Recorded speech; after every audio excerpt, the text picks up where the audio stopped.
As gelowiges moet ons leer om van stres ontslae te raak. Voel jy of die gewig van die lewe jou druk?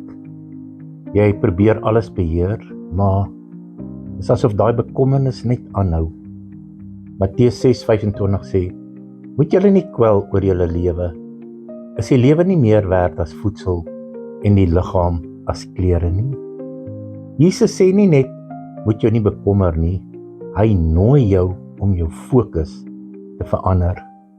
Matteus 6:33 sê hy, soek eers die koninkryk van God en sy geregtigheid, en dan sal al hierdie dinge waarna jy soek, vir jou bygevoeg word.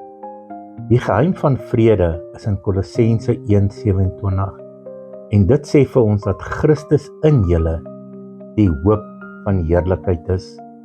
Omdat hy in jou woon, is jy reeds genoeg en het jy ook genoeg.